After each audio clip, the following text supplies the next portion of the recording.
Hello and welcome. My name is John Paul Luna, and in this video, we will look at IP version 6. In this video, we will talk about what an IP address is, the differences between IP versions 4 and IP version 6, and an explanation of the IP version 6 address types and structure.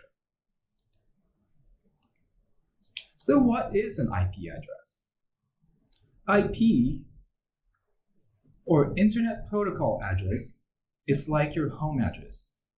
And it's like the internet is like the road and the freeway that takes you to your destination. So much like the same logic, your computer or your device needs an IP address to connect to an internet in order to communicate with other devices. So why do we use IPv6? It was reported that North America has run out of IP addresses way back in 2011. This report from Wired magazine was confirmed by the Internet Assigned Numbers Authority, or IANA, which is the organization that oversees global allocation of IP addresses. Now, since almost every gadget and devices that we have requires an IP addresses, from smartphones to smart TVs to game consoles and even smart fridges, what do? Well, we don't have to panic. IPv6 is here to save the day.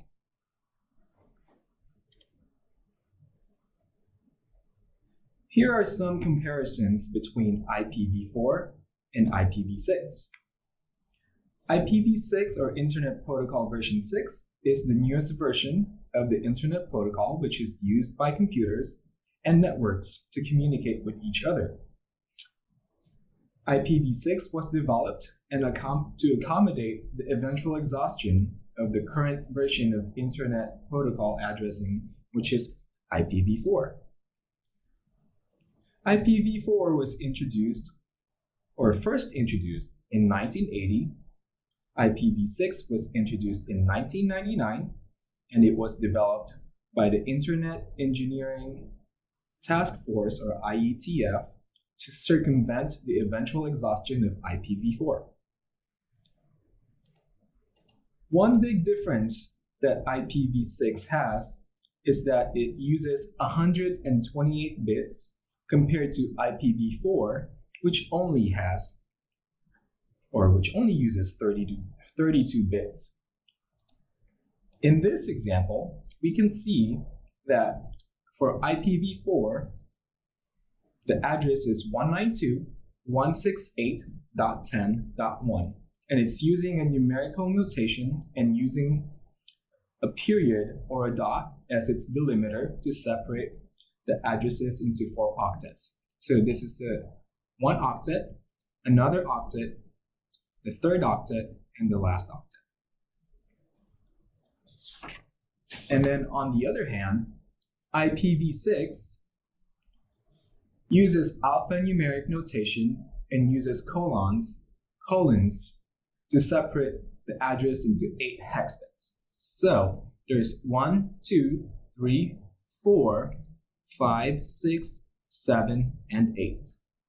And we will talk about more about this structure in some later slides.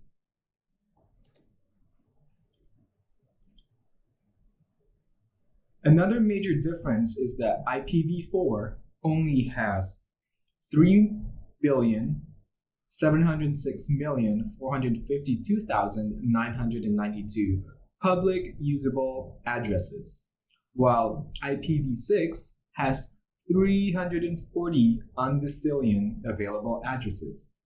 That's 340 with 36 zeros, and that's a lot of addresses.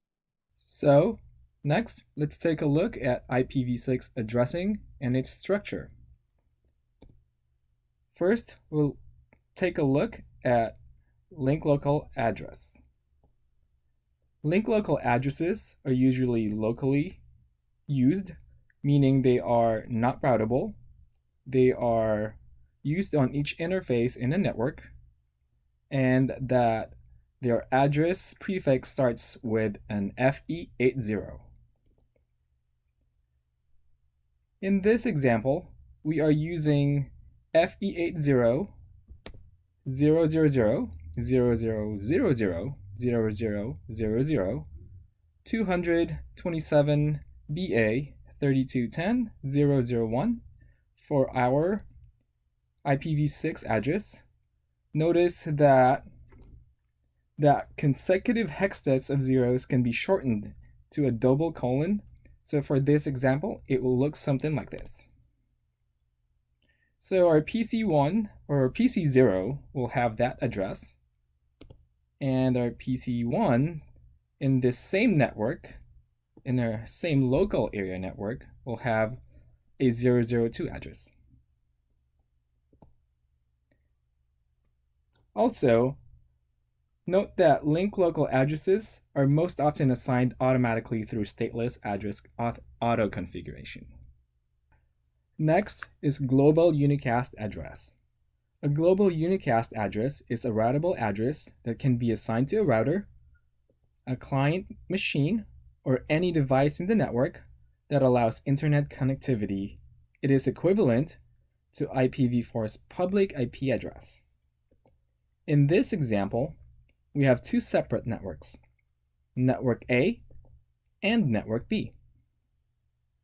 Network A will have a different IP address or a different IPv6 global unicast address than Network B because they are in different networks.